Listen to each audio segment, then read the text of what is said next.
So this session, a panel session, is really to give us an update on what these two key groups have been doing. I introduced them very briefly earlier on in terms of key actors that are playing in this realm. So the Digital Framework Task Group to help establish these rules that we'd be following, and the Digital Transformation Task Group, part of the Infrastructure Client Group, bringing together clients to help start delivering this. And then we have Jennifer Schooling in the middle, who sits in both, because we're trying to make a strong connection between them. And what I should say is that while we see these as being key actors in the delivery of the National Digital Twin, there will be a lot more other actors. And something which would be really good if you can join in with in the main hall is helping us to understand what those actors are. So we're not just talking about definitions of organizations, but understanding what relationship organizations will have to digital twins. So if you can join in with that would be great. But what we have right here, right now, are some key actors. So what I'd like to do is ask you to introduce yourselves very briefly, starting, Lee, with yourself, and then we'll come back and I'll ask you a few questions, and then I'll also refer to Slido. So Lee, just who are you, and what are you doing on the DFTG? Okay, so my name is Lee Dodds. I'm the Director of Advisory at the Open Data Institute. We are on the DFTG because we spend a lot of time working with the public and private sector, exploring ways to build open, trustworthy data ecosystems, which is a core part of what we're trying to do.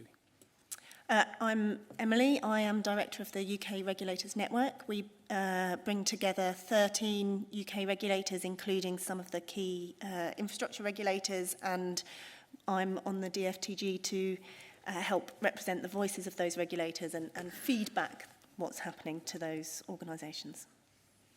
Hi, I'm Jennifer Schooling. I am Director of the Centre for Smart Infrastructure and Construction in Cambridge, but I'm also very involved with CDBB. And I sit on both DFTG and DTTG, as Mark indicated.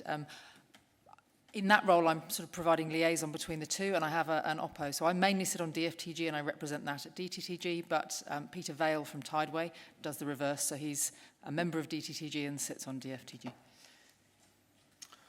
Good afternoon. My name is Matt Edwards. I'm the Chief Data Officer at Anglian Water Services. I sit on the Digital Transformation Task Group as representing an owner-operator. Very fortunately for me, I'm currently the lone water representative. It'd be good to change that, just putting the marker down in public. Hi, I'm John Kirby. I'm the Digital Director at Heathrow. So I sit on the DTTG alongside Matt and relatively new member of the DTTG, actually. I've been enrolled for 12 weeks now. So, yeah, looking forward to seeing some of the good outputs from it.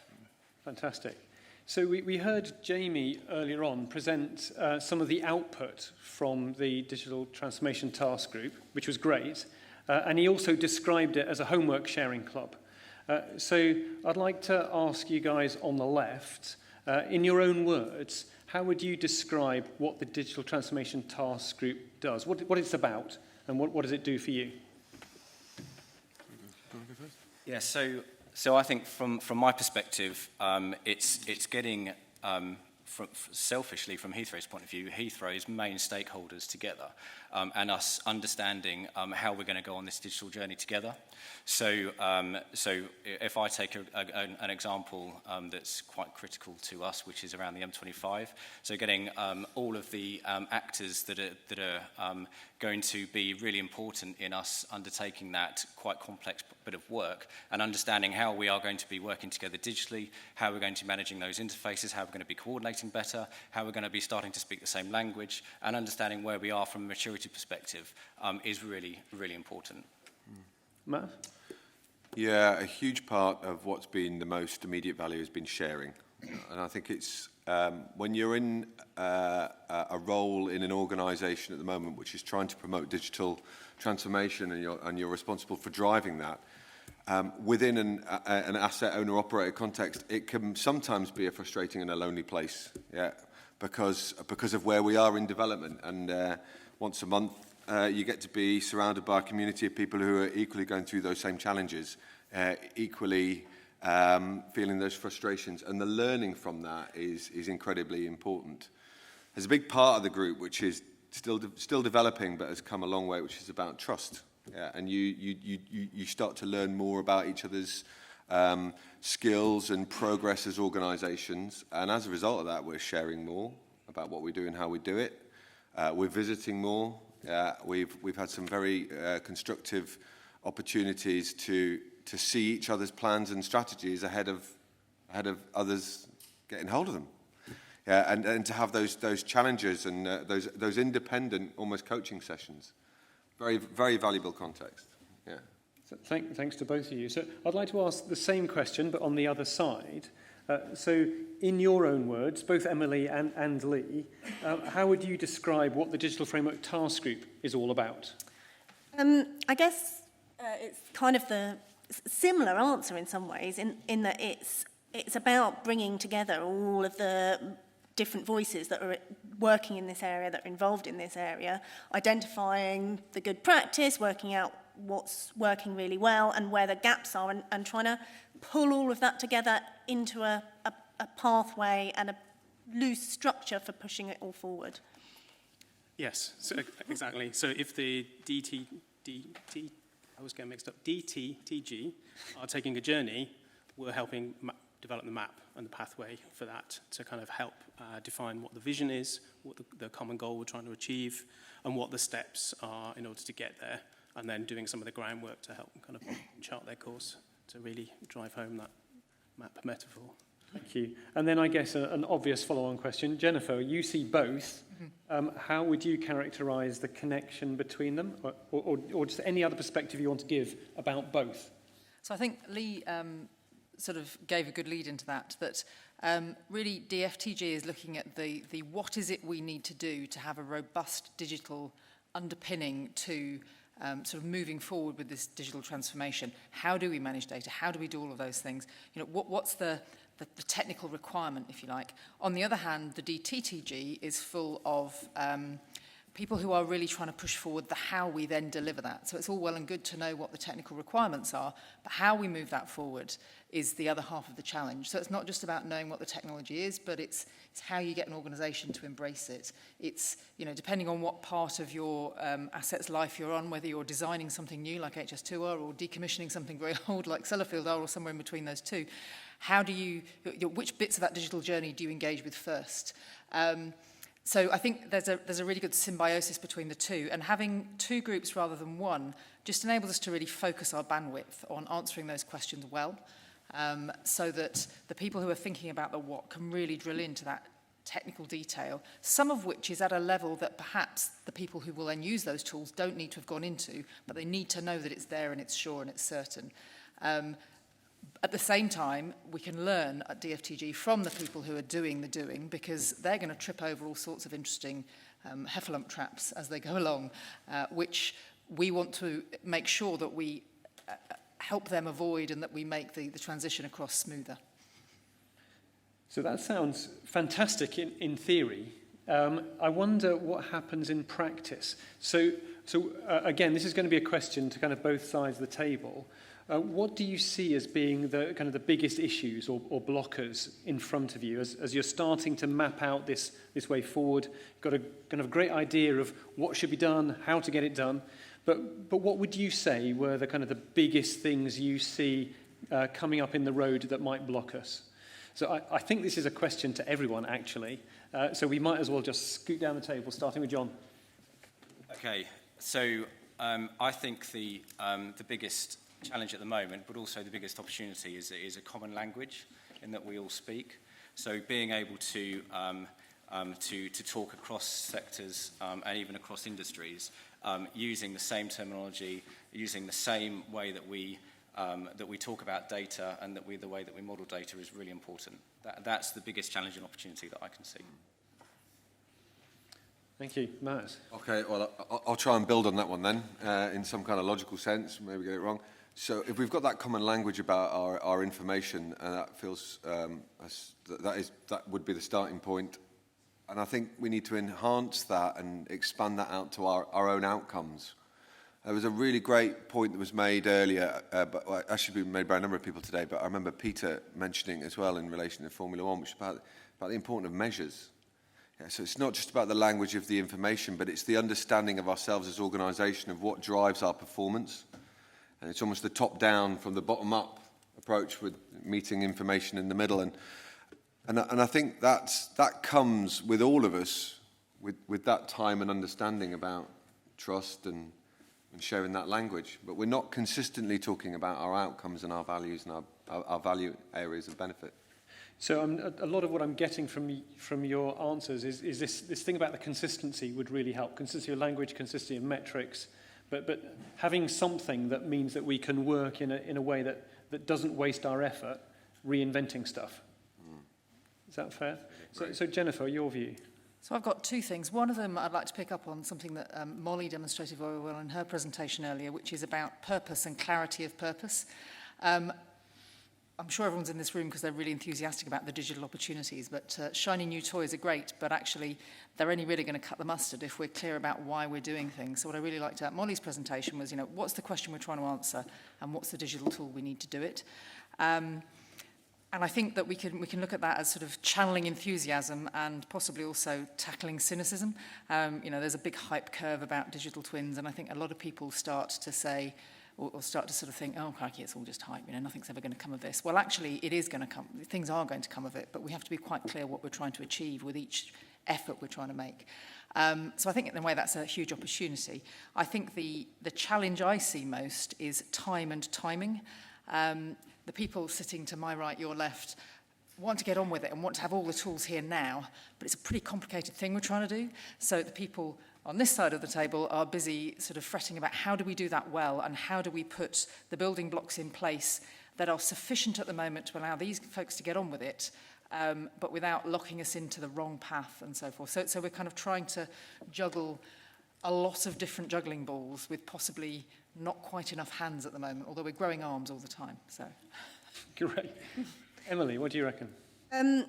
So we've been doing some work actually, as UKRN, talking to lots of the regulated companies about what they see as the blockers, and lots of the things that have been mentioned come up. And I think part of the difficulty is that different organisations and different sectors are in really quite different places in this. Some are much more forward on the journey than others.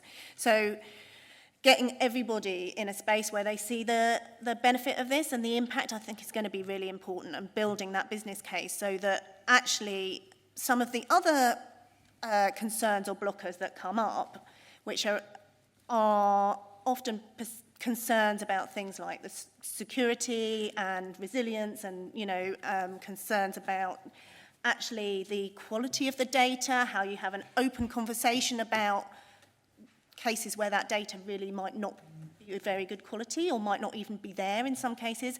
Actually, if you show enough of the business case of how this can have an impact on efficiency and productivity and the impact on the business, you change the mindset so that people are coming to those kinds of conversations in a positive way to try and work out what the solutions are to them, rather than coming to those conversations as, oh, we've got to do this and there's a whole list of things that are going to be hard. Thank you. Lee? So I'll build on Jennifer's point. I think the thing that we're grappling with at the moment is trying to balance the need to focus on the vision and the overall thing that we need to be building, while simultaneously providing support for people who are just taking those first steps. There's clearly a lot of interest and energy in exploring digital twins. You can see that by the number of people in the room. So how do we support that initial exploration and need for advice and guidance, whilst also trying to deal with things that are 2, 5, 10 years down the road? So we've been trying to address that by putting some key pieces in place. So the initial work on the Gemini Principles is supposed to provide a kind of constant touchstone that will help people align their work, even while some of the ongoing standardization and guidance development is kind of continuing. Putting in the feedback loops across the community, so having kind of cross-representation on the different groups, but also the launch and creation of the Digital Twin Hub, so that there's a place and there's a forum for those conversations to happen. Thank you. So I've got a whole bunch of questions which I'm still bursting to ask, and I hope that they're relevant to you as well as to me. But could I just ask the Slido person to show us the questions which are coming from the audience? And also, could I ask that they're filtered so that we see the most recent ones rather than ones from earlier on? But in the meantime, I'm going to keep going, if you don't mind, for a moment. So I'd just like to come back to you, Emily, and thinking specifically about data regulation. Is there anything you want to say about the work that you've been doing and where that looks like it's pointing? So as I say, we've been talking to regulated companies, and actually the sense that you get when you're talking to them is not really that there's lots of new regulation needed in this space, but that actually the role of the regulators is more about helping them to have these kinds of conversations, helping organisations to think through, how they develop things like a common language, how they work together collaboratively to think through where there might be security issues, what data it's okay to make public, what data it's not okay to make public. That involves a journey for the regulators as much as it does for regulated companies, because those are skills that the regulators need to have. They need to understand all of those issues. So working with the DFTG is really important for companies.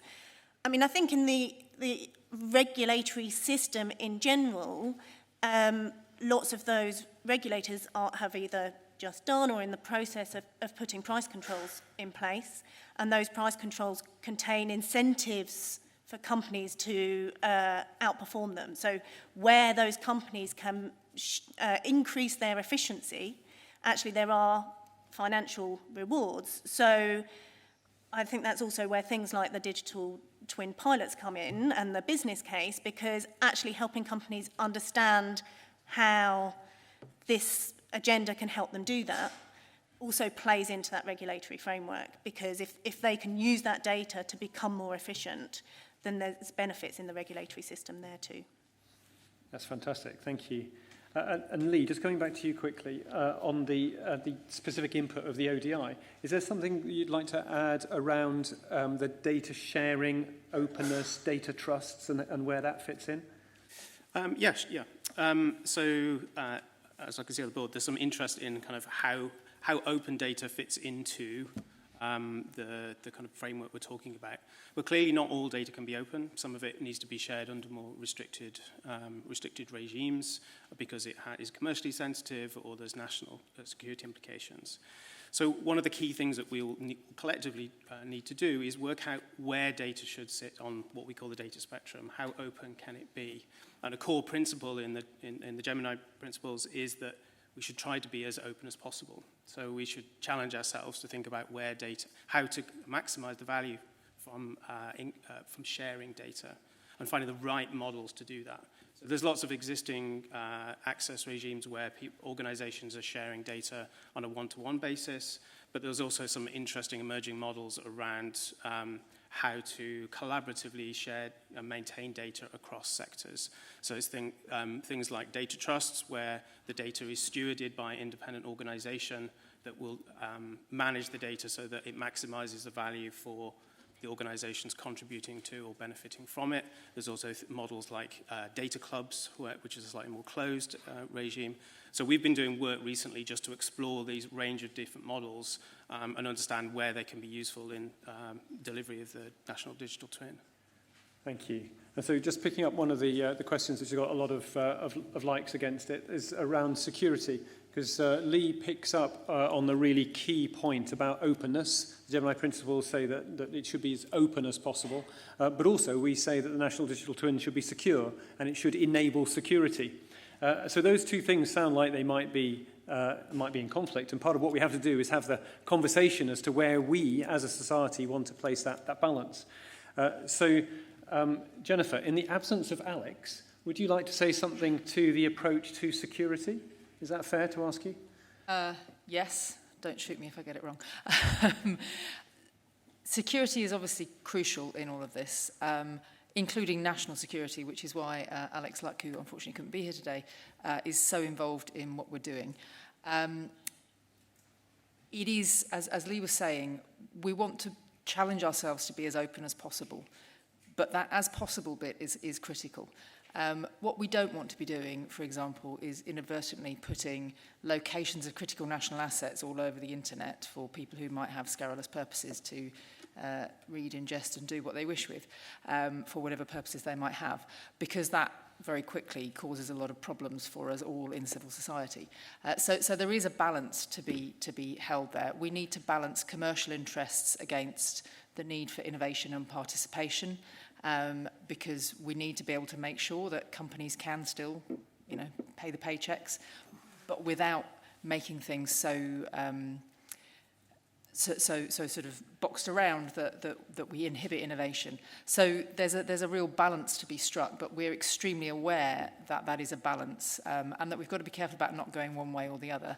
But ultimately, safety is the key thing that drives an approach to security, and closing things off where appropriate. And again, Molly had a good example of that earlier on. Part of what she was talking about was where data isn't quite mature enough to be shared, but there might also be things where actually there are good reasons not to share things more widely. I hope that vaguely. Very good. So just as a little plug for the Gemini Principles, right at the centre of the principles is saying that the National Digital Twin and the work we're doing, it has to be trustworthy. And we see as kind of key things that facilitate that trust are openness and security and quality. So you've heard it all from there without too many strings being pulled. So coming to you, John and Matt, and picking up on another one of these questions which has got a lot of likes, about benefits. So I'd be really interested actually to hear from both of you, in the context of you being leading client kind of owner-operator organisations, is what are you doing about identifying what those benefits might be, and then kind of proving that they're going to be delivered? And I guess as part of answering this, if you gave the audience a sense as to what it is you're working on in digital twins, that would be really helpful. But the focus would be this question here about kind of really understanding and demonstrating, measuring the benefits. Do you want to kick off? Yeah, okay, yeah.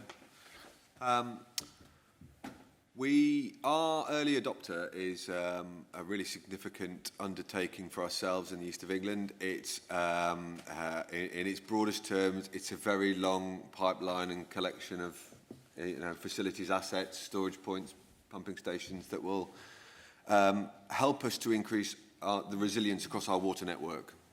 We've got about 60% of our population in the east of England at the moment that's on a single supply. I mean, that's a huge risk. And over the next 7 years, we want to reduce that to under 15% by interconnecting a lot of existing networks. That's it in short. Yeah. I suppose what's been most important about linking it to benefits and value is really the overall purpose and strategy of the organisation. We can't do this in isolation as an individual case. If this is really going to fly for us, it has to be something that we need to do regardless of whether it's a digital twin or not. And so all of the benefit drivers are where the effort's going is to make sure that they're aligned to the corporate objectives hand in glove. Those targets that are around our performance commitments to the regulator, which are kind of predefined, work with us, it's an iterative process, but also our financial and efficiency targets, our commitments to our customers, our commitments to the environment through carbon. And I think that's really been the biggest thing about the value and the benefits. If it doesn't make sense for the organisation, top to bottom, it won't make sense for our exploitation of a digital twinning capability. I think that's an immensely powerful point. So those who are tweeting just now, can you tweet that? Because that is a huge point. John, what do you reckon? So I think very similar. I think, firstly, the benefits piece is really difficult. It's really difficult to really articulate the savings that can be really realised on the back of this. It takes an incredibly long time to do that. And I think linking it to outcomes is as Matt was saying, is really important. So one of our outcomes is that we, at Heathrow, is that we will move 60% of our construction to manufacturing assembly as part of our logistics hub strategy. Now, that is a big task, and we've got these regional logistics hubs, and they will essentially form part of Heathrow's and certainly expansion's digital twin. And us being able to be, they're a big data provider, but also a big data consumer, and us being able to really understand how they're performing, not only as centres themselves, but also how the supply chain connects with those, how logistics movements impact on carbon, and how we can make better decisions based on that. So really understanding how we're going to get the benefits that are not only going to be cost, but they're going to be better productivity, they're going to be better carbon outcomes, they're going to be better, safer on-site activities if we can move a lot of that stuff to actually off-site. So the benefits are not just about money, it is about all of these other things that come alongside this. Two really good answers. I hope whoever asked the question is nicely satisfied by that. As always, we kind of tight on time. We've already stolen a little bit of your lunch, but I thought that this other question here on the level investment, I'll try and take that. But while I answer that, I'd like to give the panel a little bit of a moment to think about the final question, which is the one thing question. And I'd like to go to all of you. So what's the one thing that you would want this audience to hear from your perspective, either on the Digital Framework Task Group, Digital Transformation Task Group, or in between, that it's just that burning thing that they need to take. So while you think about that, the investment required for the National Digital Twin, we are going through a process just now of requesting some funding from central government, and I probably shouldn't tell you the exact number, but it's measured in a small number of 10 millions. So I think the thing to note about that is that what we're aiming for at the centre is really to do the minimum that we need to unlock something massive underneath. And so in reality, that number versus 7 billion a year looks absolutely tiny. In fact, it's so tiny that the ROI looks a little bit dodgy to Treasury officials. It looks like it doesn't quite work, such a big return. But I think the thing is that you will also see, unlocked by that small central investment that helps to provide alignment, is quite a lot of investment by organisations like Heathrow and Anglian and other leaders that you've heard from the ICG, and not just the ICG, but also cities that you've heard from. So what we see is that there'll be a lot more investment across the industry, but people will be investing because they want to invest, because of Matt's point, that it achieves the corporate objectives. So it's a very small amount of seed funding at the top to unlock a lot underneath. So the 1 point answer, and I think it's probably easy just to scoot down, isn't it? So Lee, shall we start with you and come this way? Okay, so I think my takeaway for you all is that we're listening. That what we're trying to do is an iterative approach. We want to adapt our plans based on the questions and needs that you will have as you start to implement twins. So go away and think about how you can provide input, whether it's through the Digital Twin Hub or by feeding questions into the two groups. I think my point echoes that really, which is it's a huge task, and we are going to need all the expertise and experience that we can get. And I think the DFTG and the DTTG are really good first starts at doing that, but it's not a closed shop. And it's very important that we, as members of it, and all of you out there, are kind of continue to try and keep that open and keep the dialogue and the discussion going so that we benefit from all of that expertise and we can learn together. Which rather leads into what I was going to say, which I had sort of 2 words written down: collaboration and cooperation. I think if we're going to achieve a digital transformation in our industry, we really need to collaborate and cooperate together. We need to hang our competitive hats up a little bit and move forward for sort of the common good, because that'll help us all get benefits. But I think also this digital transformation will enable collaboration and cooperation. Very good example from John earlier about how trying to do a very complex project that is going to impact on lots of other organisations. Well, how can digital things help us do that better and more efficiently and effectively with minimum disruption? So I think Collaboration and cooperation are a requirement, but they're also a happy outcome of this effort in different ways. Matt? Well, having 3 answers ahead of me, I'm going to have to revolve something now on the hoof. But I think working as a regionally kind of placed asset owner operator, you know, we're in the east of England. 2 dimensions of work become really, really important. You know, it's phenomenally important for us to work across our water sector to bring that consistency in how we use language and our standards, and that will bring our supply chain partners with us, and that will bring efficiencies. But the outcomes for our customers are within our region and our space. So that other dimension that we must now, which is why I want to be involved in groups like this, we must work across sectors in a way that we've never have before. That's really what gets to public good and customer good and ultimate value with our regulators. So 2 dimensions at play here. Please remember both of those. Thank you. So John, last word to you. Okay. So I think, I mean, there's almost all the knowledge and experience sits outside in our suppliers. And I think as Heathrow, as an owner, operator and client, we want to be challenged, and I think the DTG want to be challenged as well. We want you to sort of pull from us rather than us pushing. So I think there's something around us being really open to ideas, to innovation, to challenge, to whatever it might be, to make sure that we do this in the most successful way that we can as a whole. Fantastic. So 5 very treatable answers there. So I'd just really like to thank the panel. Fantastic.